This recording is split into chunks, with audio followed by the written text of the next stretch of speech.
I think for a lot of people that read this or hear these concepts, they would say, well, that's nice, but I simply don't have the time. I don't have any information on this. I don't have any background, and I think it's hopeless anyway. I think we can't change the world.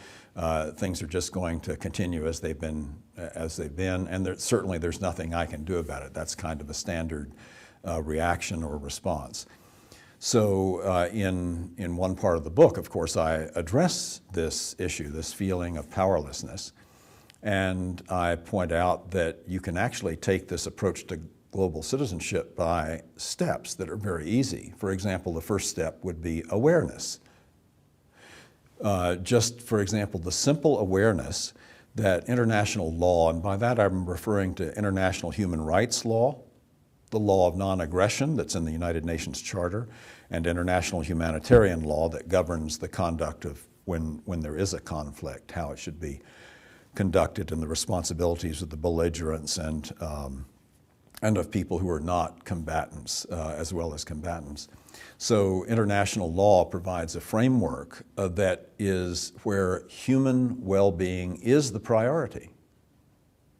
And that is a necessary framework if we want for ourselves, for all of us, security and human security in the future. International law is the necessary framework, and yet the most powerful states refuse to comply with international law. So we have the prescription, but the most powerful states refuse to take the medicine.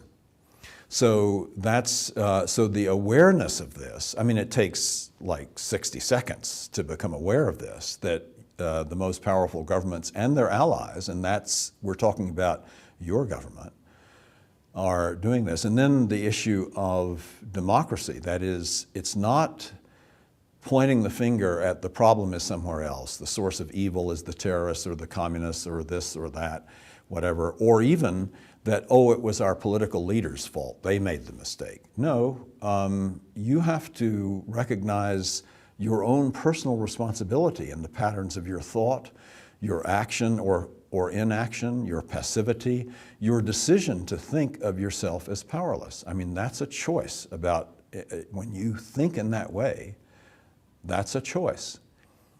And by making that choice, you are responsible for the predictable consequences of that choice. So this is, there are certainly aspects of the book that are, for some people, I'm sure it won't be comfortable. But on the other hand, in terms of saying, if you want to do this, you can start with an awareness.